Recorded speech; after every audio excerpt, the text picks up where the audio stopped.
Hey kids, you're about to listen to a comedy podcast. That means that none of this is medical advice. If you need medical advice or medical care, please contact your doctor. Welcome to the Jock podcast featuring Dr. London Smith, the #1 rated podcast in all of Bikini Bottom. Now allow me to introduce your host, drlondonsmith.com. Hello, and welcome to the Jock podcast, where we discuss fitness and health, and how to incorporate our modern understanding of science and medicine into our daily lives, but without it being so boring.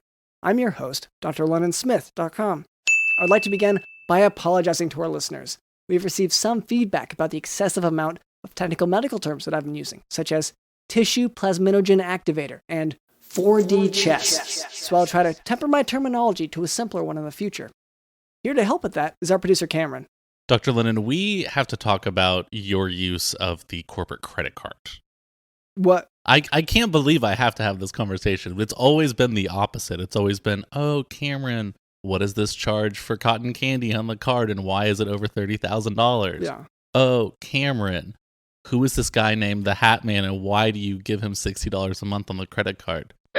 Yeah, your explanations Listen. did make sense. The cotton candy, obviously, you explained to me that if you order it in bulk, it's cheaper. Yeah. And it always disappears anyway whenever you drop it in water. Because of the rain. Usually you are just walking around in the rain. It's your rainy day treat. Yeah, with sort of like a handful or an armful of it. Yeah, and it just disappears, especially because you like to go out whenever it's really pouring. So. And the Hat Man is a supernatural being that you see when you take too many Benadryl. Yeah, you explained that one to me as well, and then... And I just give him like $60 a month, it's not that much. And yeah. I still see him when I take like 14, 15 Benadryl, but it's like a cooler experience. He's a lot more chill. Yeah, but no, whenever we sent that up to corporate, they were like, yeah, no, that adds up. That's standard issue for Cameron. Yeah, okay, but can we talk about your spending? I guess. Because a few of these items are pretty... Or I guess I want to say insane from the outside, but also maybe I'm just judging too harshly. Yeah, I mean, I'm not sure what exactly was an issue, because I feel like it's all pretty standard for me. Yeah. For the company. Okay. Well, okay. First and foremost, and I hate saying this, but you bought a 1 acre plot on Epstein Island. Right. And why? Oh, well, networking. Okay, for one thing, I get that the guy tweeted something bad, got canceled, but... Right, you're a huge cancel culture guy. Yeah, but there's, and it's one of these love the art, not the artist situation. Yeah. When you get... Maybe you just never been to the island, it's a great place to meet, to network. Sure, yeah. Especially now that he's not there anymore. It's been so...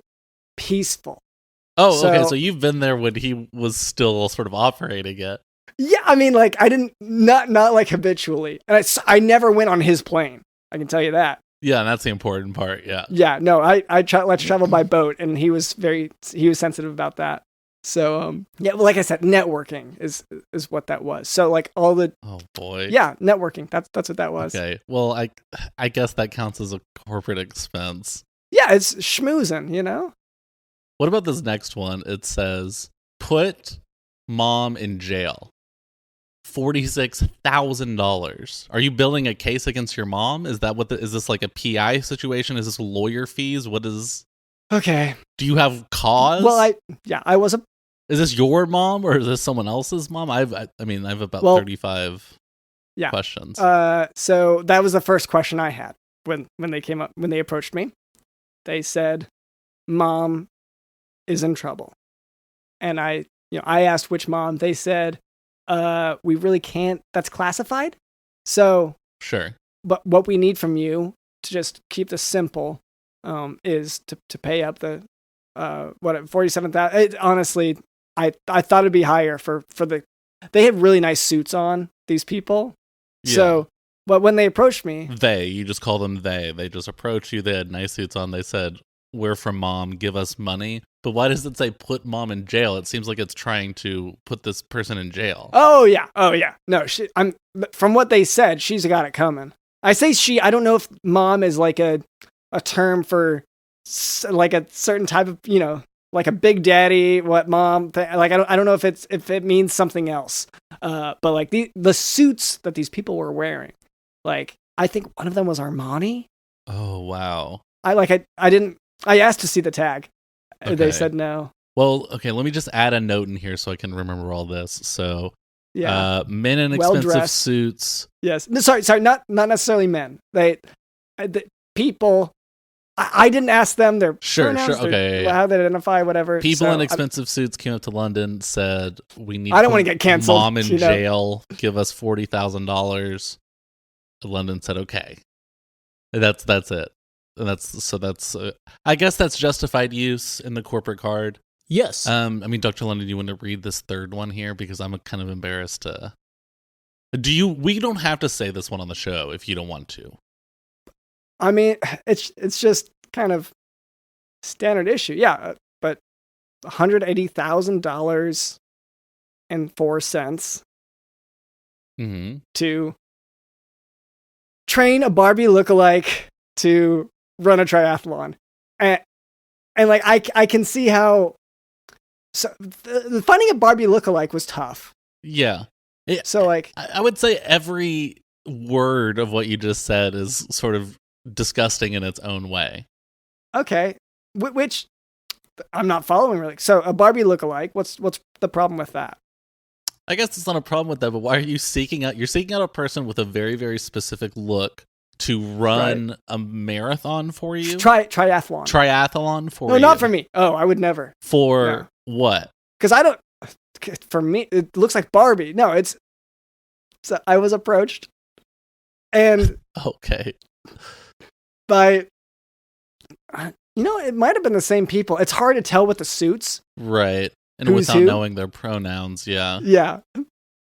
If they had told me pronouns, I might have been able to pick out who is who. Yeah. But I didn't ask. I felt like that'd be inappropriate. But yeah, they said like, we've got this triathlon. Barbie's out.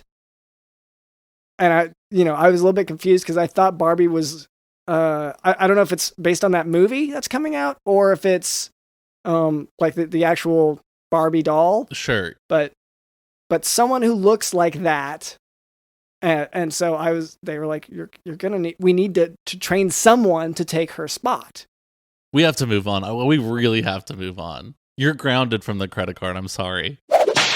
Denied. I could accept the first group of people coming up to you and saying random shit and you giving them money, but just 2 in a row, no, you're grounded. I don't see how it's okay. Well, anyway, that's our producer Cameron. Also with us is Did You Know in the House? I run a triathlon. On Epstein Island? I never went on his plane. I can tell you that.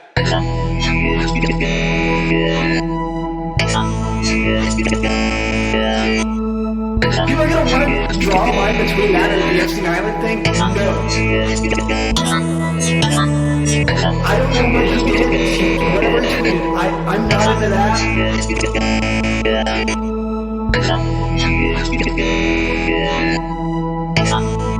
You bought a 1-acre clause on Epstein Island.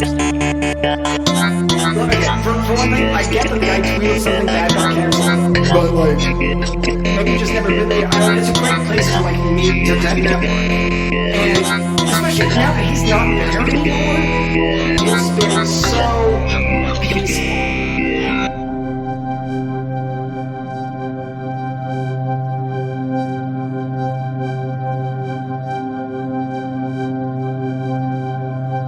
And later, Cameron tells us we can expect a special guest.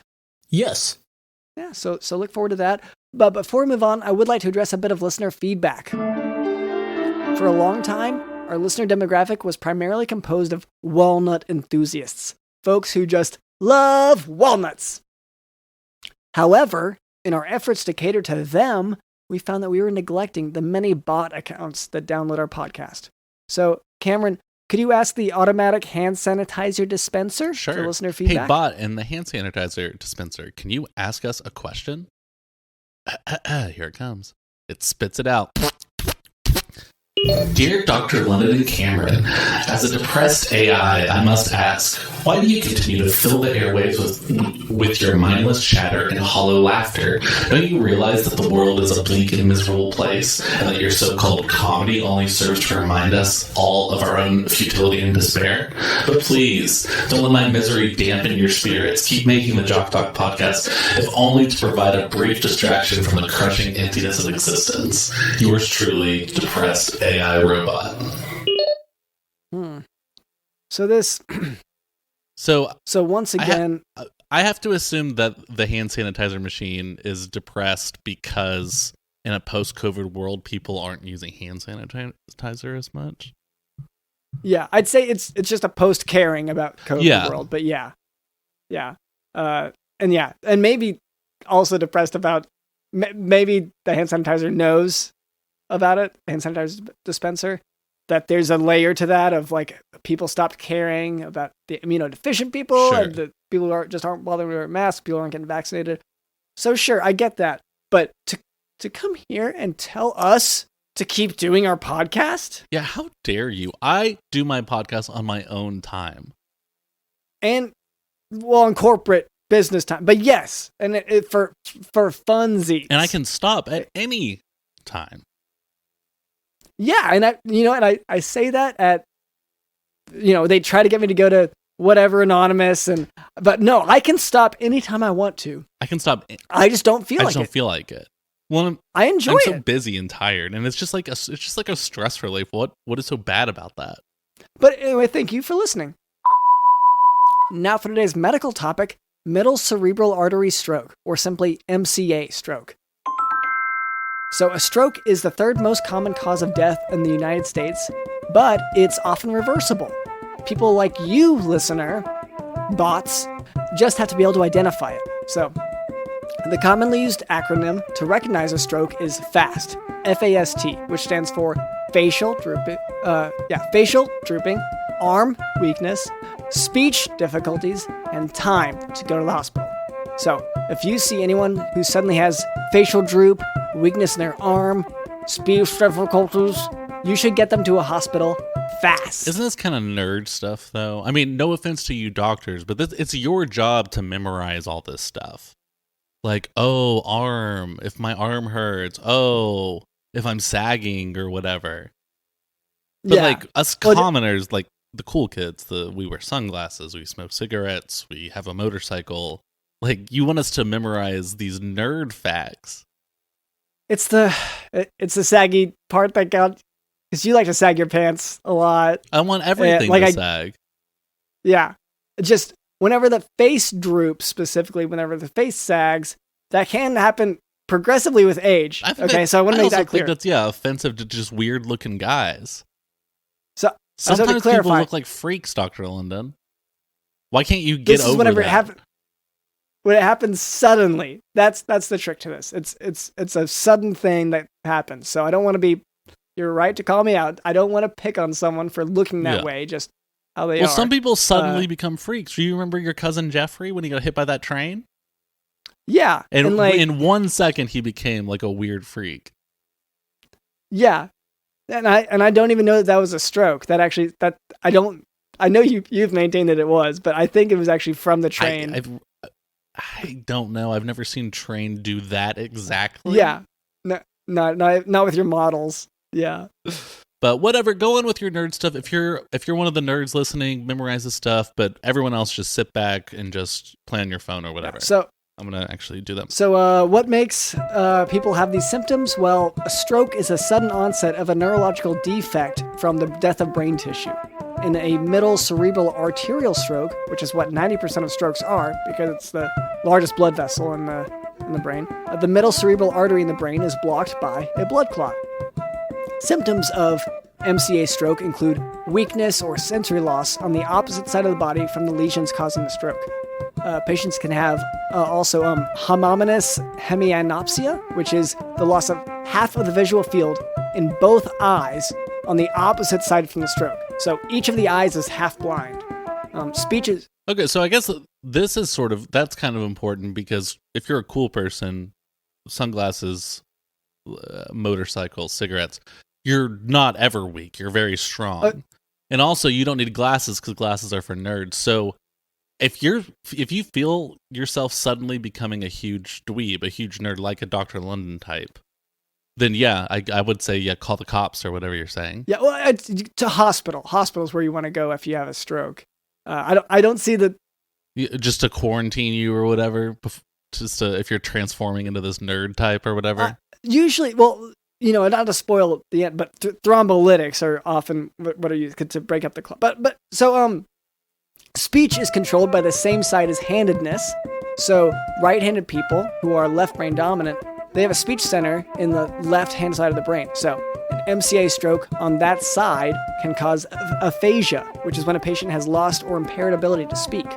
So risk factors for MCA stroke are the same as those for myocardial infarction, as well as for stroke. They include high blood pressure, diabetes, high cholesterol, and tobacco smoking. The best initial diagnostic test for any kind of stroke is a CT scan of the head without contrast, whereas the most accurate test is the MRI. The CT scan is done first, only to rule out hemorrhage or brain bleed, and you want to exclude those as a cause of the stroke prior to initiating treatment, because you approach that differently. After the CT scan, you run tests to find the cause of the stroke. This can include an echocardiogram, an EKG, a Holter monitor, and a carotid duplex ultrasound. As for treatment, it depends on a lot of factors. If the patient gets treated within 3 hours of the onset of the stroke, so when you first see the face droop or whatever, thrombolytics, you get them to hospital within 3 hours, and then thrombolytics may be used to break up the clot. If it's been more time than that, than the 3 hours, then the treatment may change. And treatment may also depend on the patient's age and their medical history, but suffice it to say there are treatments, which is why we should all know how to recognize a stroke. Even if you're not as much of a nerd type. All right, and if you are a cool kid, you can get off your phone. You can come back in. Turn the audio back up, cool kids. And again, don't listen to any of the nerd stuff he was just saying. If you ever feel like you are turning into a nerd suddenly in a werewolf style or zombie style situation, call the police. The Back police. to you, Yeah. Dr. London. Actually, I guess we can be done. We can be done. Okay. All right, Cameron, you said that we have a guest today. Is that right? That's right, Dr. London. We have a guest. Okay. Well, hello there. My name is drlondonsmith.com. This is our producer, Cameron. What was your name? My name is Geven Stundry. I have 20 years of experience in the medical professional field. Oh. No way. Yes. Very I actually have also experienced the medical field. That's so... Oh, okay. Wow. Okay, so you have this medical experience. Are you a doctor? Are you what's your experience? Well, I've worked with many doctors in my 20 years in the medical professional field. I have many things that you may be familiar with. If you've had anyone in a hospital overnight for observation or even being operated on, they may have utilized some of my inventions. Oh. Okay. Like when they're on their phones, sitting there waiting. Yeah, it's like an app. Is this an app you made, or No, in the actual physical objects that I've created to assist in the process of an actual operation or in healing or things like that. did you invent the scalpel? No. I mean, my invention would it would maybe be hindered by the scalpel a little bit. Like I think the scalpel could maybe damage it and cause it to not do its job as effectively. And its job is. Oh, okay. Well, so before my invention, before this, it was just a complete mess. When you would go into any of these rooms, whether it be the operating room or all the way to the waiting room, you would walk in and there would be electronics plugged into the walls all over the place, and wires would just be a mess. They'd just be all over the place. They'd be getting in the doctor's way. He'd be trying to make an incision, and maybe there's a cord in the way. Is your invention to wrap up the cords and organize them? Yeah. It's to organize the cords so that they stay out of the doctor's way, so that he can or they can operate in an effective way. It can also be applied to different various tubes, breathing tubes, food tubes, waste tube. I mean, I don't want to get too graphic, but like waste tubes, Yeah. Are these rubber bands? Some would call them rubber bands. I prefer to call them more like flexible clamps. Oh, that's more what I like to call them. I'm feeling like I didn't see a lot of like specifically rubber bands, because there were things to wrap stuff up like, but for most electronics, the problem with a rubber band is that it's already kind of done up in a circle. So if you want to wrap something up, then it's not. But I mean, it's very easy. I have a whole training video to show you the proper way to use these. You have a training video to show people how to use a rubber band as flexible clamp use the flexible clamp. But to use it as like a twisty tie kind of. Well, no. Twisty tie is a totally different thing. That's not my invention. I've gotten into a little legal trouble by not making that distinction in the past. So I want to be very clear. The twisty tie was not my invention. The flexible clamp is my invention. But do you see how? Okay, so because what I'm getting at here is, once again, the twisty tie, just for an example, and I haven't seen twisty ties used a whole lot in the operating room either, but they at least have the open-ended situation so that you can decide what it's going to twisty tie around, whereas a flexible clamp, or outside of medicine, the rubber band, it's already stuck in one loop. So does your video explains how to make it function as the other thing? Yeah, it's very simple. It's a very simple mechanic to get it to kind of clamp around all of the wires and to keep them kind of tucked in. So you essentially wrap the band around the wires, okay? Okay. And then you tie it. That's why it's in a loop, because then you can make a stronger knot that way, because you just push one side through the other side and you pull. Mr. Stundry, why are you here? What is the purpose of you being here? The reason I'm here, in a nutshell, is to really sort of explain to your listeners the misconceptions that there are out there on specifically weight loss, because I feel this is a very big problem, specifically in America, where we've been told one way to diet and one way to keep the weight off, and I through my research in the medical professional field, I've found that a lot of it is just bunk science. And so I want to share my findings. Just to hold on real quick, is this, Dr. London, is this true that this is a problem in America? Like, what, weight? Yeah, well, so weight is, people don't take a second to take things in. So we do want to emphasize it's time to hold back and wait for a second before you make a rash decision. Yeah, it is a big issue in America.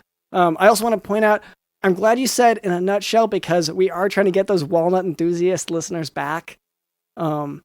And we have lost them.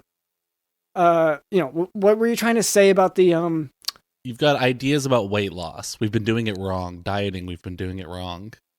Yeah, I mean, we've been doing it all wrong. We emphasize these crash diets where you have to, really sort of restrict yourself and not eat certain food groups and only eat other food groups and crash a car into a bridge. Yeah, and then have to eat through a tube for a few weeks, lose a few pounds. Exactly. Crash into a train. Parasites, things like that. It's not, there's a lot of misconceptions out there on specifically weight loss. So we have all these, diets that are talking about, fat-free this, fat-free that, and we're just trying to cut fat everywhere. But what we don't realize is that we need fat. We need fat in our bodies. Fat-soluble vitamins, sure. Yes. We need fats to lube our joints, mm-hmm. to warmth. Yes, Blubber. Exactly. Okay. To keep us warm. We need fats, but we need specific types of fats. We can't just have any type of fat. Like the Use fat it for that you get. perfume. You turn fats into perfume. Yes, that is possibly the worst kind of fat you can consume. The perfume fat. So don't eat your perfume. No, don't eat your perfume. Not because it's not edible, just because it's going to. You're going to start emitting the scents from the perfume. But what that does is it clogs up your pores. Okay. So is this helping with the weight loss, or is that's bad for the weight loss? Well, no, this is what causes bloating. Because if your pores are all clogged up, you can't get rid of the toxins, and they just stay inside, and you just start going up. But we're getting sidetracked here. What I was trying to get to is you need good fats. And the good fats that you need are fats that you find in vegetables. Okay. So is that okay? And I'm gonna get into I'm gonna get into those the specific vegetables that have these fats, vegetables and plants alike. But first, I want to talk about a couple more of my qualifications, just to bring a little bit more credibility to this discussion, so that people can understand, more so that I'm an authoritative voice in this field. Yeah, it's like, and people. So just. And like, look, I do the same thing too. I'll start listing all the drawings I've drawn, and I'll start listing all the things I've done. If I've crimes you've committed, whatever, YouTube videos, my rap sheet, uploaded. Yes. And I will bring these up. Like I'm guilty as the next person. I bring these up, but for me, it's more of an insecurity whenever I bring up this list, and I'm wondering. And I'm not trying to accuse you of being insecure, but I am thinking. You already convinced me with the flexible clamps that aren't twisty ties, but it sounds like they, in a complicated way, they serve the same purpose as a twisty tie. Yeah. You've already convinced me with that. So like, maybe we could just get to this. You're recommending a certain diet plan involving eating a lot of vegetables. Like that sounds really good for weight loss and for health. The hydraulic on the table when you're in the room, and how you have to have somewhere to put your stuff. I invented the hydraulic, so you can adjust the table height. Okay, like that was a very big problem, especially, and this ties in directly with what I'm going to talk about here today. Okay, because as Americans became heavier and heavier, the gap from the bed to the bottom of the table was getting smaller, but there was no way to address it because there was no hydraulic. It was just a fixed table, you see? So I came up with the idea of putting a hydraulic system on the table so that you could higher it, lower it, you can make it whatever size you needed to be. And you invented the idea of an adjustable table, or you just invented the idea of taking one of these tables and using it in the operating room? I mean, a little bit of both. Okay. And I hate to like kind of hurry you along, but we do have to kind of we only have limited time in the studio here. So if you want to just jump to the weight loss thing, the diet. Okay. Whatever. Okay. Of course. Okay. The diet. So I started talking about, plant fats and how those are beneficial to help you lose some weight. A lot of people will tell you that avocado is a superfood, and that avocado contains those specific plant fats that can help you unclog arteries, that can help you. Yeah, no, people do say nice things about avocados. So is there so are you recommending avocados? Absolutely not. Avocados are possibly the worst thing that you can eat, okay? Okay. That's a bad fat.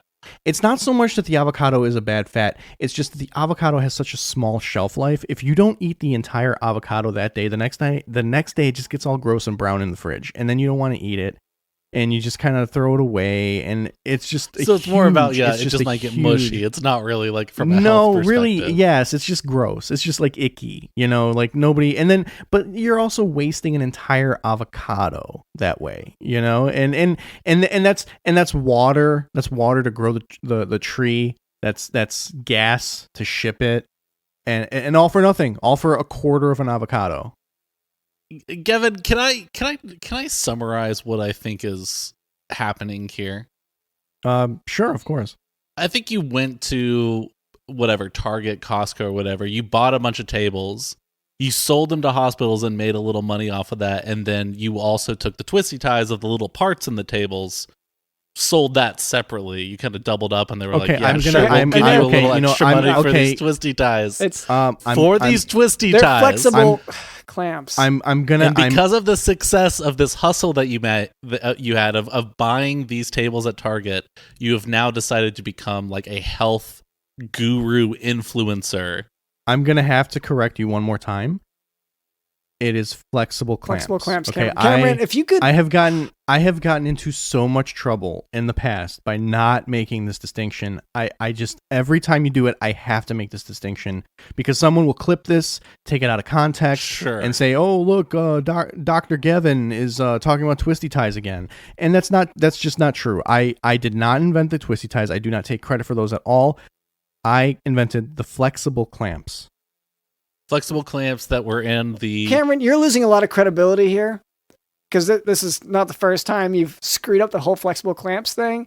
And like so now we've got a guest who's like been listing over and over his credibility, and you only keep losing it. So I'm just wondering, like, for one thing, I know I'm starting to question your cotton candy purchases. Just like, how much are you going to... Let's not renegotiate history. I mean, there's no reason to do that. Well, it's just by the way you're handling this today, I have to, like, I'm siding with the guest more and more, and I kind of want to hear, like, it sounds like the pitch is another half hour, and I'm kind of feeling like digging in for it because he's got a lot more credibility than you. Okay, I mean, I wasn't even disagreeing with anything he was saying. It's just... you weren't? Well, flexible clamps. You seem to disagree with that quite a bit. You seem to disagree with it fully. Okay, fine. I will concede that you called these things flexible clamps when you sold them to the hospitals. That is what I can concede. Okay. No. Okay. Just to clarify here. It was about the rubber bands being flexible clamps.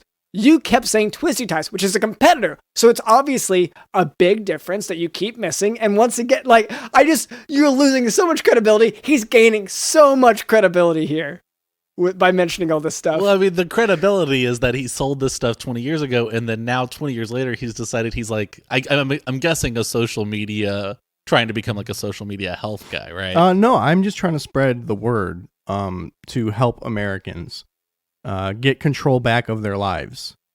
You know, because I see so many people who their general overall health is just holding them back from having the lives that they want to have. And it breaks my heart, and I want to help them. I want them to be happy. I want them to have the lives that they deserve. What's the way that people can get that help? Is it from following you on social media? Well, of course not. But I mean, you know, I barely even use my social media. Okay. But if you want to know more about me, you can go to my website. That is www.flexibleclamps.com, and all the information is there. You can even buy some of my products. I'm not finding it. Is it a .net? Did you mean to say .net or something? Nobody's just .net. No one. Listen, I'm all about credibility, Dr. Lennon, and I only use .coms. Okay, that's the only way that you can build any sort of credibility is to have a .com. Is it .con? .com. Is that it? Is it with an N instead of an M? Are you two just like yanking my chain now? Is that? I feel like this is like a gotcha interview now. All of a sudden, the .com says this was seized by the FBI. Is this your website? Can you? Is that what it's?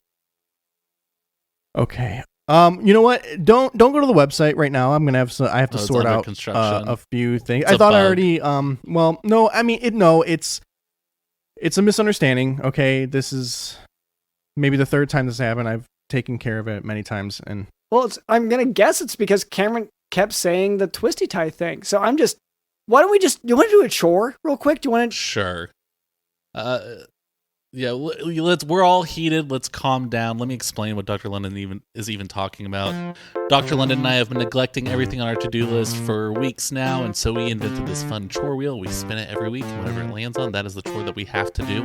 And Dr. London, even if that means shaving your eyebrows, which I know that's your least favorite chore.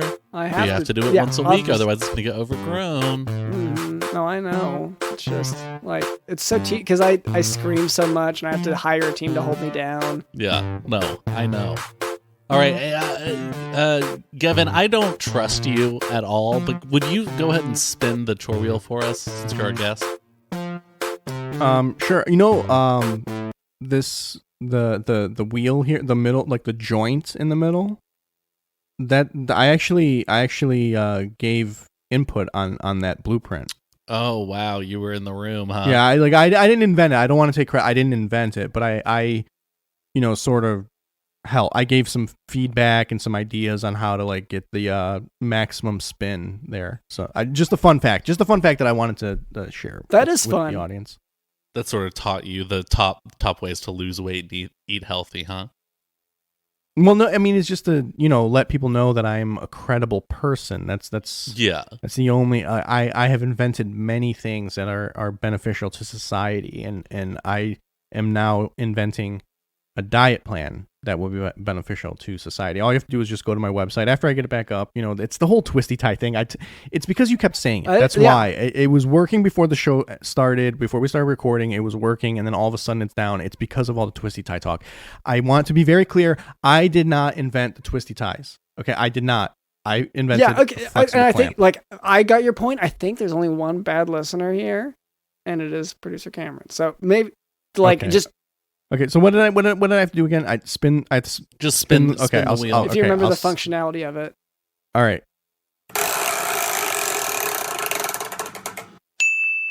Oh no, we have to not this one. This one okay. Again. No, it comes in. Yeah, once every few weeks. This is a chore we have to do. But okay, so the chore is come up with a good excuse not to arm wrestle your intimidating older cousin. Yeah. Oh, yeah. So the family reunion, which does come up every few weeks, it's coming up once again, and we sort of made some kind of grand claims about how many cousins we can arm wrestle. Yeah, because it's a combined family reunion. It's my family and Dr. London's family. Wait, are you guys married? No, it's my family and his family have been. It's sort of like a Hatfields versus McCoys situation. There's been a long-standing feud for the blood feud, like 200 years. It's the opposite of a marriage, I guess. It's an arranged hatred as opposed to an arranged marriage. No, that's not strong. Arranged enmity. I think it's just like more like a debriefing from the war.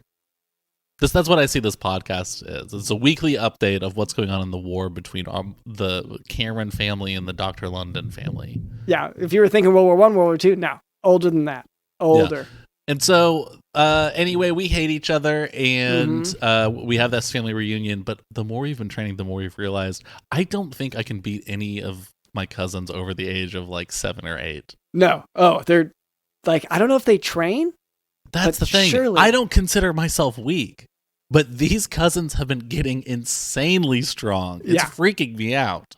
Well, like some of them got taller over the summer. So many that's of them got taller over the summer. But the younger ones I get, the kids I get, but so many of our cousins from the age of like 25 to 27 grew a foot. And it disturbs me because it looks like they don't fit in their body properly. Like their bones are outgrowing their skin. Like their arms, certainly. Yeah, they're just so much bigger. And so, anyway, we have to each come up with a good excuse to not arm wrestle our intimidating older cousin, and we could really use your help as well, Geven. I am an idea person. Okay, first and foremost. So I have a good excuse, and it might be even true. And it's that I'm on probation for an arm wrestling related incident. And so if I get caught arm wrestling again, I'm going to jail for the rest of my life. Okay, how about this? You can't arm wrestle them because you have to climb into your big rig and drive your kid across the country first. Yes, this always happens. Okay.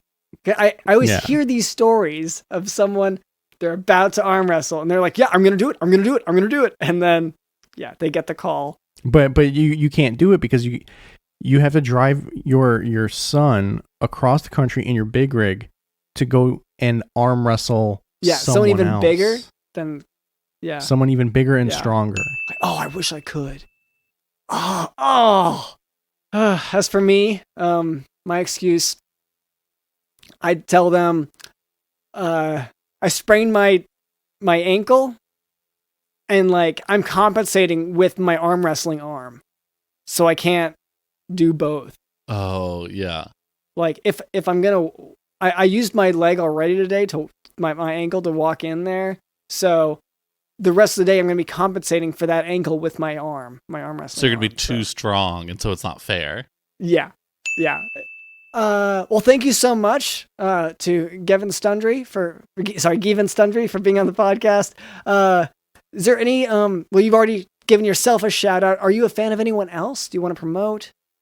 I've given shots out in the past, and again, I've gotten myself into a little bit of legal trouble with that as well. So just with shouting people out. Yeah, it's like people just want to come at me. I don't understand what it is. They just, they just don't appreciate what I am bringing to society, and they just want to bring it down. That it's the whole internet culture thing. So I've kind of like retracted a little bit, and I don't give shout outs really anymore. So there are no podcasts that you might be a fan of. Okay, I mean, if you're gonna twist, okay, done. Fine.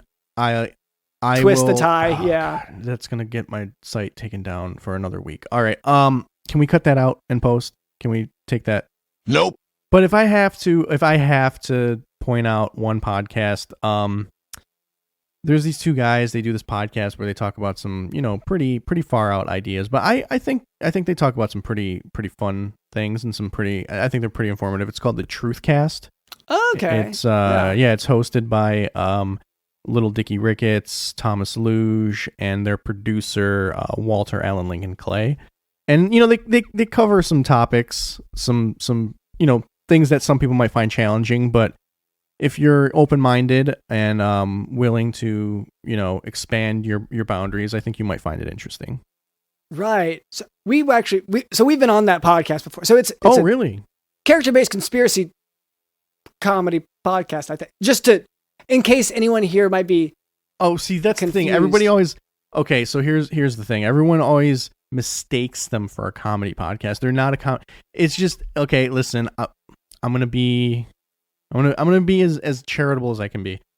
Little Dicky Ricketts is kind of a buffoon, and he miscategorized it, and now everybody thinks it's a comedy. It's not a comedy podcast. We are punching down by calling it that, huh? It's a genuine. It's an interview show. They interview experts in different fields every 2 weeks, and like I said, if you are open-minded and you're willing to expand your boundaries, I think you might find this show very interesting. Okay. All right. Well, I guess we'll take that, and I'll obviously go back to flexibleclamps.com or org or whichever one. Well, give me a couple days on that one. Don't go right after you listen to this episode. Okay. Give me like a day or two. I got to straighten out the whole. Yeah. Okay. We tell this word I can't all say. the time. Yeah. So go ahead and put it as a reminder in your phone. Yeah. Okay. Yeah. So for 3 weeks in the future. This is what we'll do. Yes. You go and start listening to this part of this episode on someone else's phone. Okay. And you hold it up, and you hold it up to your phone. And here, just give me 1 second. Okay. Hey Siri, remind me to go to www.flexibleclamps.com in 3 days. Playing Flex My Aunt. Okay. Well, that sounds great. All right. Well, thank you once again for to Geven Stundry for being on the podcast. Thank you to our producer Cameron. People should check out Geven's favorite podcast, the Truthcast. And my name is drlondonsmith.com. Thank you to Digital Nose. A lot of people will tell you that avocado is a superfood, and that avocado contains those specific plant fats that can help you unclog arteries.